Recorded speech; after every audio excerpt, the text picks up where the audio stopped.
Bab 5, Teknik Terlarang. Hao Tian saat ini berada di luar kamar mandi, mengenakan pakaian barunya. Dia melihat pakaian lamanya yang dia pegang, berbau darah. Untungnya aku punya waktu untuk menyembunyikan bau ini, atau gadis itu akan menyadarinya.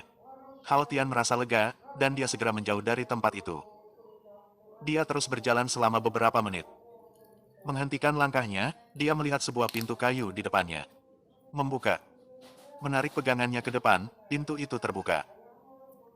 Semua di dalamnya hanya ada meja belajar yang terbuat dari kayu, dan ada satu barang mahal. Itu komputer.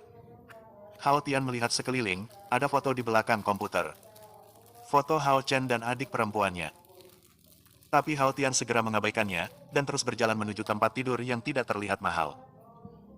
Biasa saja, bahkan selimutnya pun terbuat dari kain tipis. Menunjukkan betapa sulitnya hidup mereka. Dia menghela nafas panjang, berpikir keras. Memikirkan cara meningkatkan budidayanya dengan cepat. Sebenarnya ada 3 cara. Pertama, buatlah pil yang bisa meningkatkan budidaya. Kedua, carilah tempat yang kaya akan energi spiritual. Ketiga, sebenarnya ini adalah sesuatu yang dilarang, bahkan di dunia primordial pun jarang ada yang menggunakannya. Dan juga teknik ini hanya dapat digunakan pada pasangannya, ini akan membantu kekuatan mereka meningkat dengan pesat. Hanya saja, aku tidak tahu siapa yang cocok menjadi pasanganku. Hao Tian segera memasang ekspresi muram, dia bingung. Karena teknik ini membutuhkan energi yin dari seorang wanita, dan itulah yang membuatnya pusing. Maling motor tertangkap berdua. Diseret warga diikat rapi. Terima kasih buat kalian semua. Karena sudah setia. Pantengin terus Novel Upload, jangan lupa untuk tekan tombol subscribe, kemudian like, dan bagikan sebanyak-banyaknya ke teman-temanmu semua.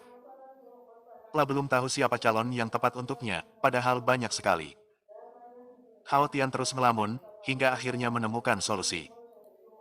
Oh, aku sudah tidak berada di dunia primordial lagi, dan aku bisa dengan bebas melakukan apapun yang kuinginkan di sini. Segera, senyuman jahat terbentuk di wajahnya. Kalau harus 1, kenapa tidak 2? Kalau masih kurang kenapa tidak 5?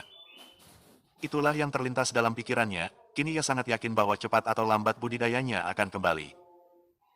Aku tidak sabar, gumam Hao Tian lembut, nadanya dipenuhi kesenangan. Dia sekali lagi menutup matanya, mencoba memeriksa ingatan Hao Chen. Ingin mencari tahu apakah ada wanita yang dimilikinya. Jadi begitu, ucapnya tenang, seolah dia sudah tahu apa yang terjadi. Tiba-tiba wajahnya menjadi gelap, menunjukkan bahwa dia sedang marah. Anda bisa melihat pembuluh darah di kepala dan tangannya, terkepal erat. Tuan muda keluarga panjang, dia mengucapkan kata-kata itu dengan penuh kebencian. Tapi, itu segera menghilang dan ekspresinya kembali normal. Baginya, ini hanyalah masalah fana, dan dia bisa menariknya kembali. Meski merasa tenang, masih ada sedikit rasa jengkel di hatinya. Hao Tian mengulurkan tangannya ke depan, tepat di depan pintu. Tiba-tiba sebuah energi keluar dari tubuhnya, berwarna emas. Lari pagi sambil senam. Kita lanjut ke bab 6. Bab 6, adik perempuan yang lucu. Pagi telah tiba, Hao Tian segera membuka matanya.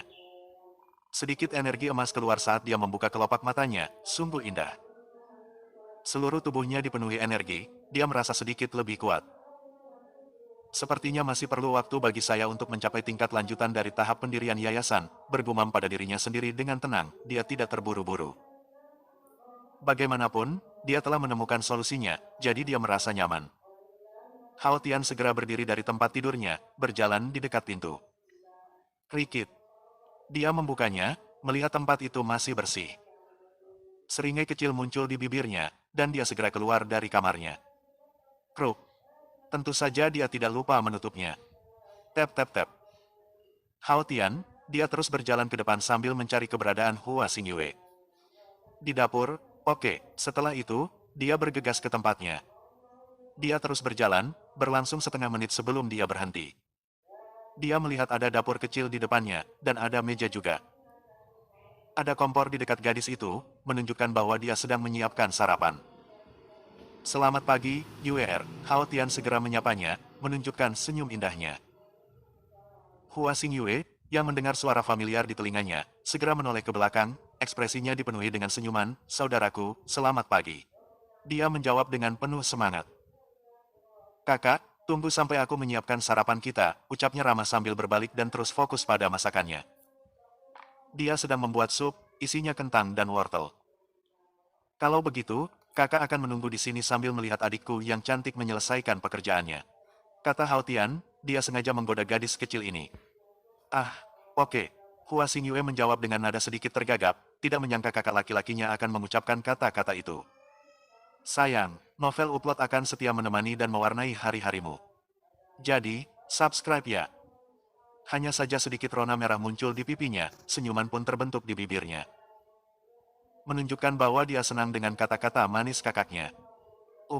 Lumayan. Hao Tian sedikit menganggukkan kepalanya, memuji dirinya sendiri. Dia puas dengan gadis yang memasang ekspresi bahagia ini, meski dia tidak melihatnya secara langsung, dia tahu ekspresi seperti apa yang dia kenakan. Segera, dia duduk di dekat meja. Kursinya hanya muat untuk 2 orang, lagi pula hanya ada dia dan gadis ini di rumah ini.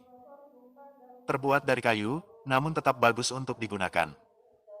Hao Tian segera tenggelam dalam pikirannya, sambil menatap punggung ramping Hua Xingyue. Dia terus tenggelam dalam pikirannya, tidak ada yang tahu apa yang dia pikirkan. Hal itu berlangsung selama beberapa menit, hingga akhirnya dia terbangun dari pikirannya. Dia mencium bau yang enak, dan segera berbalik menuju tempat itu. Ia melihat adik perempuannya sedang membawa mangkuk dan piring yang terbuat dari kayu. Letakkan di depannya, dan lihat di piring itu ada telur dan roti. Sedangkan mangkuknya seperti diketahui berisi kuah. Sebenarnya Hao Tian tidak perlu makan, hanya menyerap energi spiritual yang membuatnya kenyang. Tapi dia harus melakukannya, atau itu akan membuat gadis ini merasa sedih. Di atas mangkuk ada sumpit, disiapkan oleh Hua Xingyue. Saudaraku, sudah siap, makanlah. Hua Xingyue berkata dengan lembut, dan segera berjalan kembali untuk mengambil makanan. Oke, makanlah. Setelah itu, dia mengambil sumpitnya dan segera memakan makanan yang dibuatnya. Rasanya enak, begitu juga supnya. Tapi Hao Tian memakannya perlahan, menunggunya duduk bersamanya. Hanya butuh beberapa saat sebelum Hua Xingyue kembali ke tempat kakak laki-lakinya berada. Dia meletakkan makanan di atas meja, di depan Hao Tian. Duduklah di kursinya sambil berkata, makanlah. Dengan kedua tangan saling bertepuk tangan. Tanpa basa-basi lagi, dia langsung memakan makanan yang dimasaknya sendiri. Hao Tian hanya tersenyum dan kembali memakan makanannya di atas meja. Bersambung. Terima kasih telah menonton, sampai ketemu lagi di bab selanjutnya. Assalamualaikum.